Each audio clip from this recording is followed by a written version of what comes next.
कोल्हापूरच्या सराफ बाजारात सोन्याच्या दरानं सलग तिसऱ्या दिवशी लाखाचा टप्पा कायम राखलाय। रविवारी किंचित घसरण झाली असली तरी सोमवारपर्यंतही सोन्याचे दर उच्चांकी पातळीवरच स्थिर असल्याचं पाहायला मिळालं।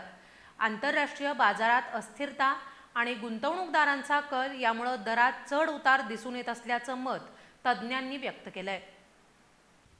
कोल्हापूरच्या सराफ बाजारात सोन्याच्या दरात सातत्यानं वाढ होत असून सलग तिसऱ्या दिवशी सोन्याचा दर 1 लाखाच्या वर राहिलाय। रविवारी सोन्याच्या दरात किंचित म्हणजेच 300 रुपयांची घसरण झाली, मात्र दर लाखावरच स्थिर राहिलाय।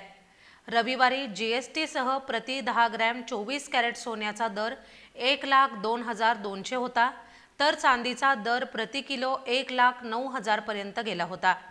गेला आठवडा सराफ बाजारासाठी चांगलाच झळाळता ठरला। एकाच आठवड्यात सोन्याच्या दरात तब्बल 6,200 रुपयांची वाढ, तर चांदीच्या दरात 4,000 रुपयांची उसळी पाहायला मिळाली। गुरुवारी सोन्याचा दर 1,04,000 तर शुक्रवारी 1,02,500 रुपयांपर्यंत पोहोचला होता।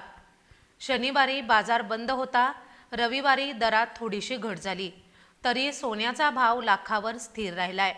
आज सोमवार 16 जून रोजी कोल्हापुरात 24 कॅरेट सोन्याचा दर प्रति 10 ग्रॅम 1,01,697 रुपये इतका आहे। सोन्याचा दर स्थिर असून चांदीचा दरही आज प्रति किलो 1,10,643 रुपयांवर आहे।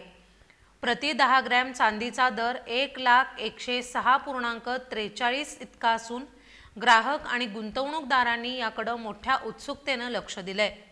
सराफ व्यापाऱ्यांच्या मते आंतरराष्ट्रीय बाजारात अस्थिरता आणि गुंतवणूकदारांचा कल यामुळे दरात सोन्या चांदीच्या दरात चढ उतार दिसून येत आहेत, मात्र मागणी कायम असल्यामुळे दर लाखाच्या वर स्थिर राहत आहेत।